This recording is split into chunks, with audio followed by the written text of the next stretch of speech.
Manurewa's North Crest car park, now a vaccination hotspot. We wanted to set a vibe early on in the beginning, and we wanted them to feel welcome. And so we brought it out so that they feel like this is a place that they can come to. And it's worked so far. Church, community and young people all chipping in. 6 o'clock mornings, they were out here doing the flags, the promotion team. So that's a big job, but it was very possible because of all hands on deck. It's been a great turnout. Our community have answered the call.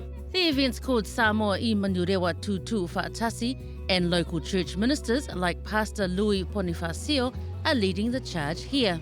I know the drive in the last few weeks have been Mangere and Otara, and of course because of the cluster in Mangere.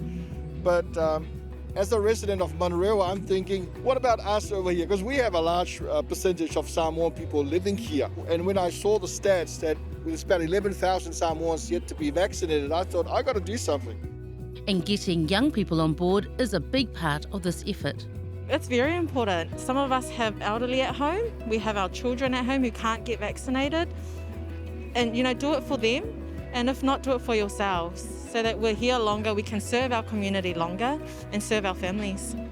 Like other community-led drives, a familiar language, culture and faces are helping bring people in. When your own people see other Samoans leading this at the front line, they'll be encouraged to come because they have that connection and really they have that trust that you can speak the language, that because you live in the community, they know you from other places.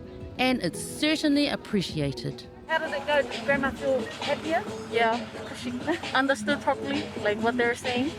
Yeah. My brother that stay in Manurewa, I just came from Mangere to pick them up and then just came here to do some recreation. I'm already double vaccinated. We just come here to bring our son. And I think it's a great thing for the community to come together and do this. I'm not even Samoan, I'm Tongan.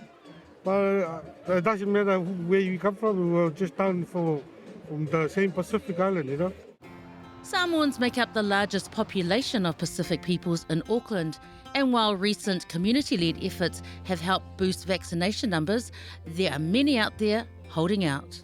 Don't be misinformed.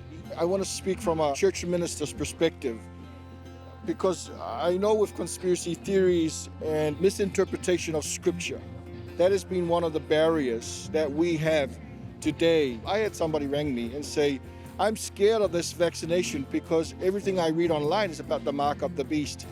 And so I said to this person, have you read your Bible? And go and read your Bible. And what does the Bible say about the mark of the beast? And the simple thing is, the Bible says the mark of the beast goes on your forehead and on your hand. The vaccination goes on your shoulder.